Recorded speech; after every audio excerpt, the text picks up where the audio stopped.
So hello po sa lahat ng mga nanonood sa ating Mundo Kapitenyo TV. Ako po si Doc Gab, o mas kilala po sa Doc Gab Veterinarian. At kami po ay bumibisita sa mga iba't ibang lugar para magbigay po ng mga mura at libreng kapuan. Gayon din po ay magbigay ng mga serbisyo medikal para sa mga alagang hayop. Ako po ay nandito ngayon sa Cavite City para magbigay sa inyo ng konting kaalaman kung bakit nga ba tayo nagkakapon. Ang kapon po para sa mga nanonood ay ang pagtatanggal ng matres sa mga babaeng aso at pusa.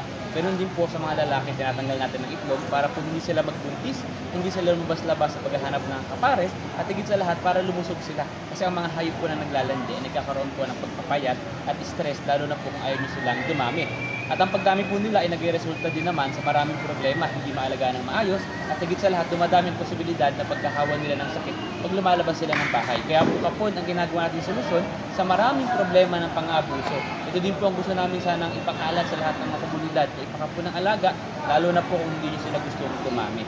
At sa mga pet parents po, mga fur parents natin na gusto po maging tama ang pag-aalaga ng mga hayop nila, meron po akong 3 tips sa inyong lahat.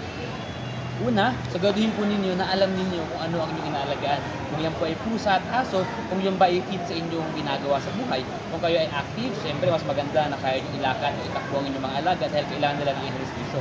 Kung kayo naman po ay nabubuhay sa loob ng bahay, halimbawa work from home at ayaw nyo lumalabas, maganda po siguro na pusa ang alagaan ninyo. Diyan nagsisimula ang tamang pag-aalaga ng hayop. Alamin kung ano ang fit na alaga para sa inyo. Pangalawa, alamin ang responsibilidad. Nandiyan po ang gastos sa kanilang pagpapakain, pagbibigay ng tamang bahay, pagbibigay ng nutrisyon at serbisyong medikal tulad po ng mga veterinary services. Sinasabi ko po lagi, mas murang magpabakuna para ma-prevent ang sakit kaysa po dumami sila at magkaroon ng sakit, mas mahal po ang pagpapagamot. Kaya siguraduhin po ninyo na may sapat kayong pinansyal para masustentuhan ang inyong mga alaga. Ang mga hayop po sa ngayon ay hindi na po bantay lang sa bahay. Sila ay miyembro ng pamilya at kailangan nyo ikonsidera na sila po ay parte sa budget ninyo. At pangatlo po, siguraduhin po na kayo po ay magmamahal ng hayop habang sila ay nabubuhay. Karamihan po kasi ng mga nag-aalaga ay gusto lamang sila habang cute pa, habang maliit pa, habang madali pang alagaan. Darating sa punto na magkakasakit yan, darating sa punto na magbabago ugali niyan, mangungulit yan, at sana po ay mahalin nyo sila anuman ang kanilang maging pagbabago. Kasi bilang magulang, para pong sa tao, ang hayop po ay binamahal din natin habang sila nabubuhay, hindi lamang kung sila po ay cute pa.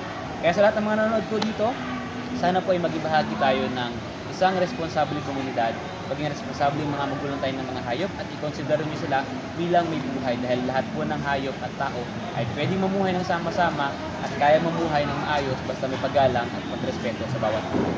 Magandang hapon.